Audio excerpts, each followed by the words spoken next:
बहुत समय पहले की बात है। एक छोटे से गांव में सुरेश नाम का एक किसान रहता था।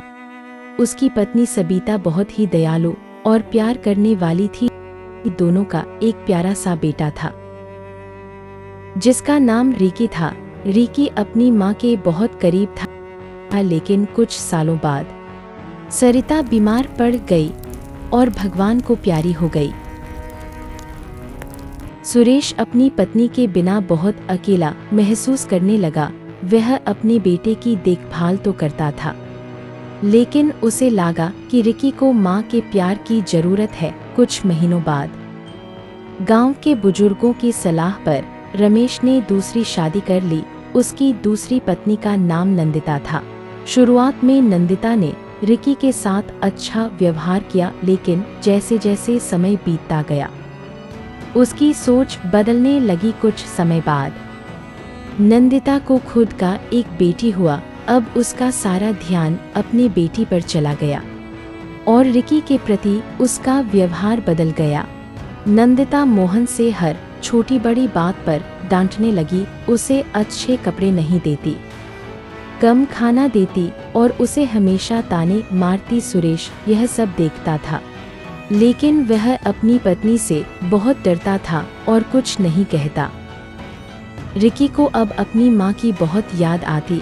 वह अक्सर गांव के बड़े पीपल के पेड़ के नीचे बैठकर अपनी माँ की याद में रोता। एक दिन गांव की एक बुजुर्ग दादी ने रिकी को रोते हुए देखा और उससे पूछा, बेटा तुम क्यों रो रहे हो?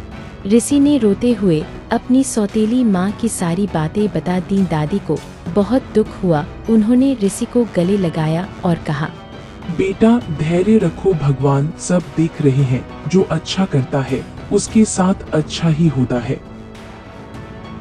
कुछ समय बाद गांव में अकाल पड़ गया। खाने पीने की चीजें कम हो गईं। सुरेश खेती में नुकसान होने की वजह से दुखी रहने लगा। एक दिन वह बीमार पड़ गया और बिस्तर से उठ भी नहीं सका। अब घर में खाने पीने की दिक्कतें बढ़ गईं। रिसी दिन भर मेहनत करता और अपने पिता और छोटे बहन के लिए खाने की व्यवस्था करता, लेकिन नंदिता अभी भी उसके साथ बुरा व्यवहार करती। एक दिन रिसी जंगल में लकड़ियां बटोरने गया। वहां उसे एक बूढ़े साधु मिले जो बहुत भूखे थे।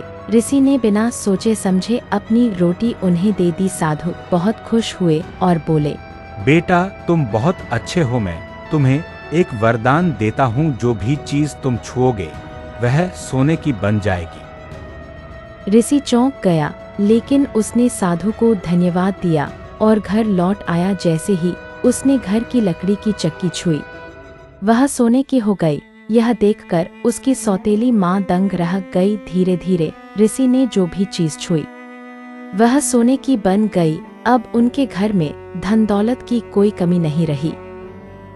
बेटा मैं बहुत बुरी थी, मैंने तुम्हारे साथ बहुत अन्याय किया, मुझे माफ कर दो।